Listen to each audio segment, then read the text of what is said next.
The enigmatic narrative of the War Scroll opens with a harrowing depiction of a cosmic, multi-generational conflict where a malevolent, supernatural army, spearheaded by a demonic entity known as Belial, wages an unrelenting war against the entirety of the human race.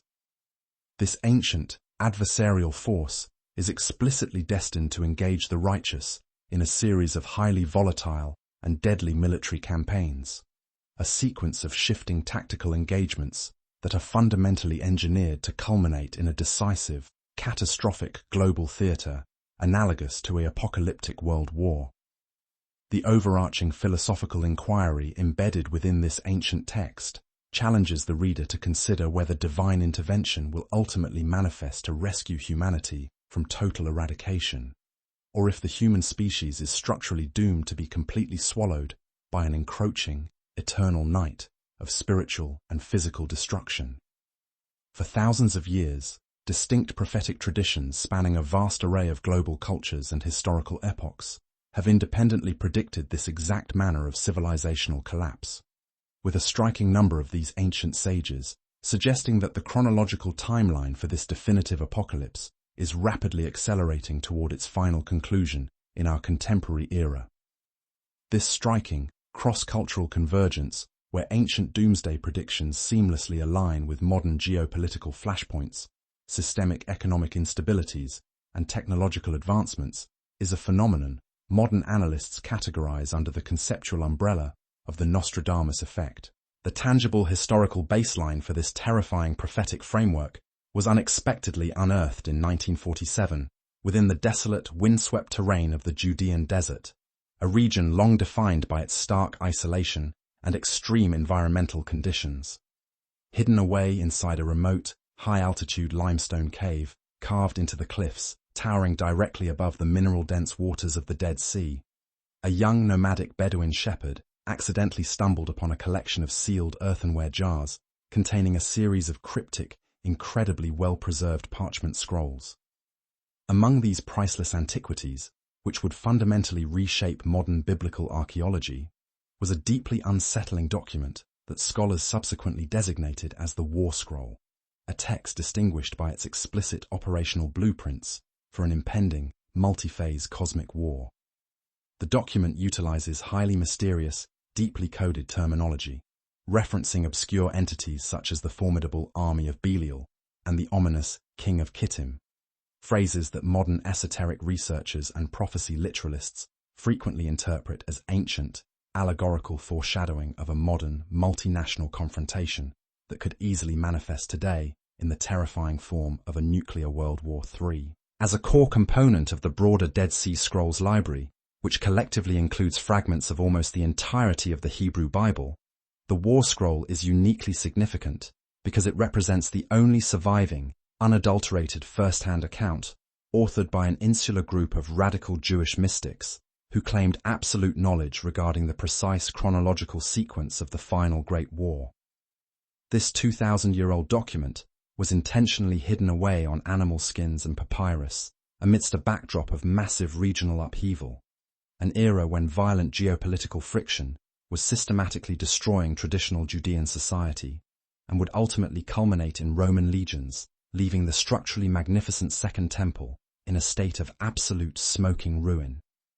Theological scholars emphasize that the primary motivation of the scribes who laboriously compiled this text was not merely to record localized historical grievances, but to construct a highly sophisticated, predictive pedagogical tool designed to instruct a future generation of believers on how to navigate a massive, divinely orchestrated cosmic event that had not yet occurred in their own historical timeline. The historical identity of the specific scribal community responsible for generating and safeguarding these radical apocalyptic texts points directly to a highly insular, stringently observant Jewish sect known to antiquity as the Essenes, who deliberately chose to establish a communal settlement on a desolate desert plateau at Qumran. Operating during the highly volatile transitional era between 170 BC and 68 AD, the Essenes lived and wrote at the exact historical juncture when both mainstream rabbinic Judaism and the early nascent Christian church were actively beginning to solidify their core theological identities.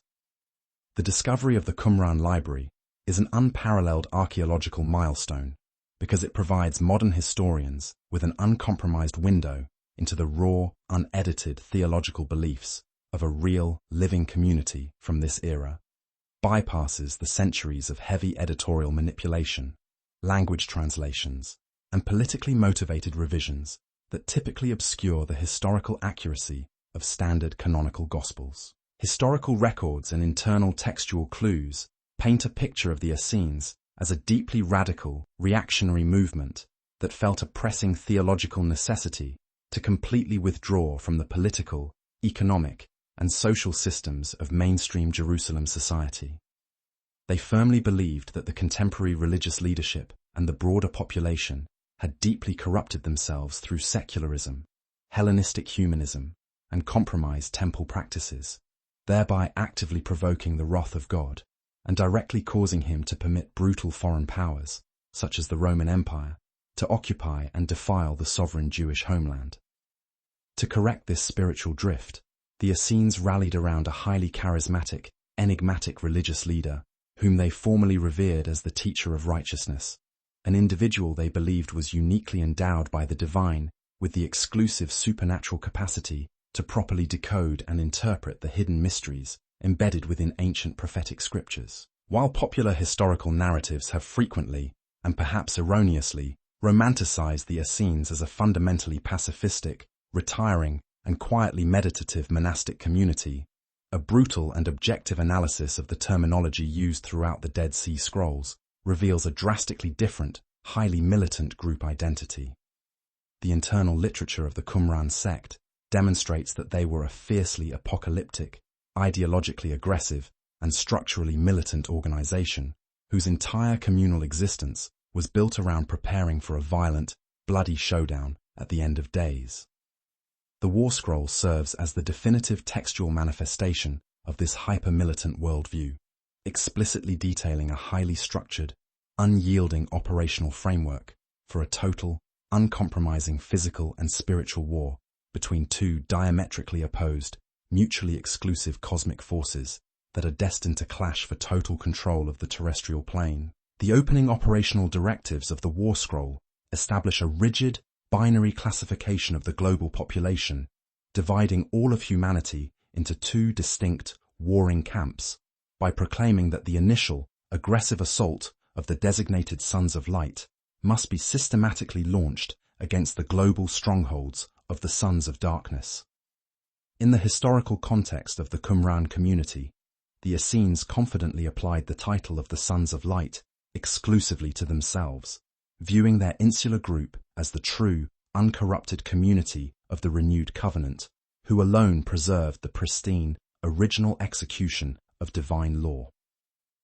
Modern theological commentators note that this deeply entrenched, dualistic worldview heavily mirrors the historical self-perception of traditional religious frameworks, which frequently view their specific communities as collective standard-bearers, tasked with projecting moral, spiritual clarity into a world they perceive as fundamentally fallen and decaying. Conversely, the text of the War Scroll defines the opposing faction, the Sons of Darkness, with a fascinating degree of nuance, explicitly stating that this malevolent coalition includes not only obvious external foreign adversaries, but also those internal traitors who have actively violated the sacred covenant. This specific ideological categorization introduces an incredibly complex dimension to the scroll's apocalyptic worldview, warning the faithful that the ultimate enemy is not merely an external, visibly distinct invading force, but an insidious, highly deceptive adversary operating directly within the borders of their own cultural and religious institutions. To a modern prophecy researcher, this indicates that the modern manifestations of the Sons of Darkness are not necessarily limited to opposing military superpowers, but include those institutional leaders who falsely project an aura of religious or ethical authority while simultaneously subverting fundamental moral frameworks for personal gain. The historical impetus for this intense, highly defensive worldview crystallized rapidly in 37 BC, when the ancient city of Jerusalem was subjected to brutal military occupation by the Roman Empire,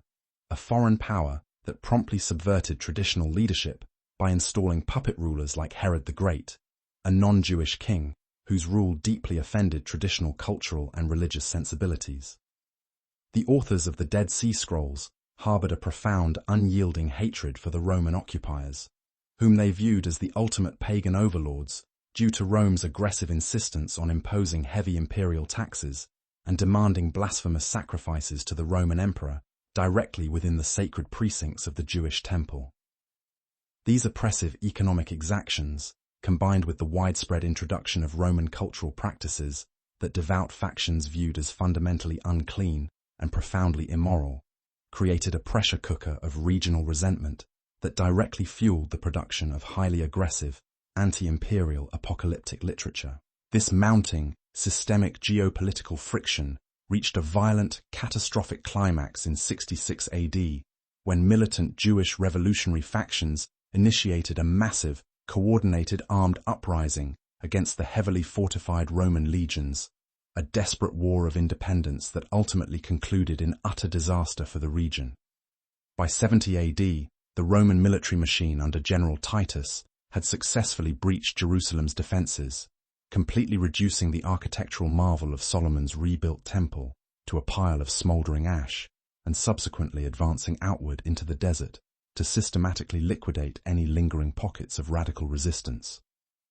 Recognizing their imminent physical annihilation at the hands of the advancing Roman forces, the scribes of Qumran carefully packed away their comprehensive prophetic library into durable clay jars and hid them deep within the surrounding cliffside caves, ensuring that while their physical bodies would be completely wiped from the earth,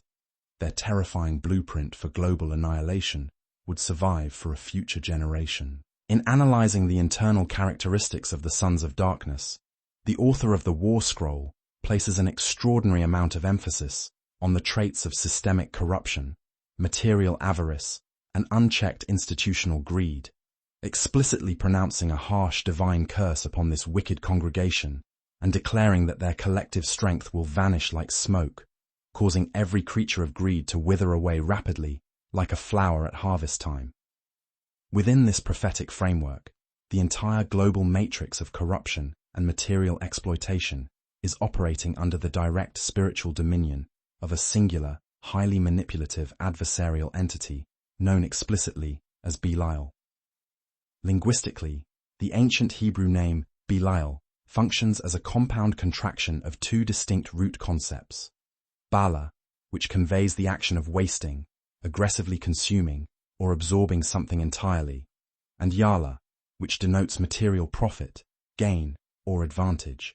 thereby painting a vivid conceptual portrait of a spiritual force that systematically devours and wastes human lives and societal stability for the sole purpose of self-enrichment. Modern theological and economic commentators frequently point to this specific focus on institutional greed and systemic financial manipulation as a striking point of convergence between the ancient text and modern global crises, suggesting that the contemporary manifestation of the Sons of Darkness can be legitimately identified within networks of corrupt politicians, predatory global financiers, and elite executives who manipulate macroeconomic architectures to enrich themselves at the absolute expense of the vulnerable.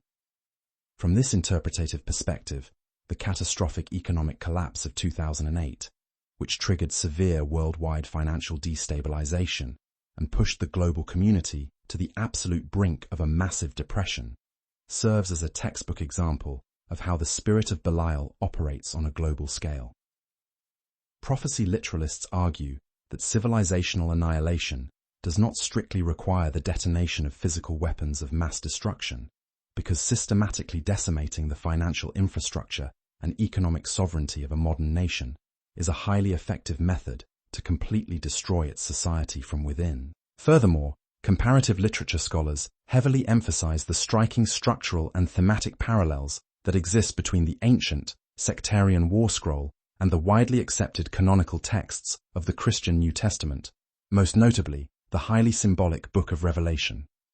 Both of these apocalyptic documents outline a grand cosmic conflict between the ultimate forces of good and evil, utilizing almost identical symbolic motifs, such as the sequential sounding of ritual trumpets, the unleashing of catastrophic plagues, and the opening of sacred seals to mark the progression of the final war. Both narratives fundamentally reject a peaceful resolution to human history, insisting instead that human systems are too structurally corrupted to be salvaged through diplomatic means, thereby requiring a massive, violent, and cataclysmic divine intervention, where God himself enters the terrestrial theatre to utterly crush systemic evil and establish a pristine, radically renewed Earth. This terrifying timeline of events is further augmented by a direct thematic convergence with the major prophetic books of the Hebrew Bible, such as the Book of Daniel and the Book of Zechariah, which explicitly foretell a scenario where the Archangel Michael, the premier celestial military commander, mobilizes a massive heavenly army to stand in direct defensive opposition to the multinational coalitions that march against the Holy Land. The War Scroll effectively takes this established biblical pattern and significantly expands it, providing an incredibly detailed, step-by-step military manual that explicitly details how human warriors, the Sons of Light, will actively fight in perfect synchronization with invisible angelic legions on the physical battlefield. This shared theological architecture reinforces a pervasive, deeply entrenched expectation across multiple major religious traditions that the final chapter of human civilization will inevitably involve an overt, supernatural clash of civilizations centered entirely on the landscape of the Middle East. Geopolitically, the text of the War Scroll is chillingly explicit regarding the exact geographic boundaries from which the ultimate global adversary will emerge, stating with absolute clarity that the final definitive battles of the end times will be aggressively fought against the historical territories of Mesopotamia, Assyria, and Persia. To a modern political analyst tracking regional conflicts, these ancient archaic boundaries map with near-perfect precision directly onto the modern geopolitical coordinates of Iraq, Syria, and Iran, which remain the absolute center of gravity for contemporary military instability and asymmetric warfare. The Middle East has historically functioned as the literal crossroads of human civilization, and it currently serves as an incredibly volatile friction point due to the concentration of three major Abrahamic religions, Judaism, Christianity, and Islam, each possessing a deeply entrenched, structurally irreconcilable theological claim regarding the definitive, final message of God to humanity. Prophecy literalists frequently argue that this ancient geographic forecast began to converge rapidly with modern historical reality following the catastrophic events of September 11, 2001, an unprecedented terrorist event that effectively shattered the traditional geographic insulation of the West and dragged global superpowers deep into protracted, highly destructive military campaigns across Afghanistan and Iraq. These ongoing asymmetric conflicts have systematically destabilized the regional balance of power, creating a volatile vacuum that has allowed nations like modern-day Iran, the ancient heartland of Persia, to aggressively expand its regional hegemony and pursue advanced nuclear capabilities, a development that modern Arab states and Israel view as an existential threat that could easily trigger a localized nuclear arms race, perfectly mirroring the catastrophic escalation detailed in the Qumran texts. According to the precise chronological framework detailed within the War Scroll, this definitive clash of civilizations does not unfold as a singular, instantaneous military engagement, but rather as a highly structured, cyclical series of 7 major battles. The text explicitly dictates that during the first 3 battles, the highly disciplined Sons of Light will successfully triumph over their adversaries, only for the resilient forces of the Sons of Darkness to aggressively rally and completely routing the righteous during the subsequent 3 engagements, leaving the global theatre in a state of absolute agonizing deadlock until the arrival of the 7th battle. A critical, non-negotiable prerequisite for the initiation of this final sequence of battles is the physical, geographic gathering of the scattered tribes of Israel back to their ancestral homeland from the wilderness of the peoples, a predictive element that fundamentalist factions across both Jewish and Christian evangelical spectrums claim was officially fulfilled through the historic issuance of the 1917 Balfour Declaration and the formal, miraculous re-establishment of the State of Israel on May 14, 1948. The absolute zenith of this geopolitical and spiritual friction is centered entirely on a singular, microscopic piece of real estate: Jerusalem's Temple Mount, a site fiercely revered by devout Jewish organizations as the holy ground where Solomon's temple once stood, and where an active messianic community is currently lobbying to construct the third temple to catalyze the arrival of the Messiah. However, this exact geographic location simultaneously functions as the noble sanctuary, the third holiest site in the global Islamic faith, currently occupied by the ancient architectural landmarks of the Al-Aqsa Mosque and the Dome of the Rock. Any physical attempt by fundamentalist factions to alter the structural status quo of the Temple Mount to build a new Jewish temple would instantly ignite the absolute fury of the entire global Muslim population, immediately transforming a localized religious dispute into a catastrophic, multinational conflagration that would manifest as a true, literal Armageddon, a final bloody battle wherein the war scroll predicts the heavens will rip open and the literal sword of God will descend to utterly eradicate the strongholds of darkness forever.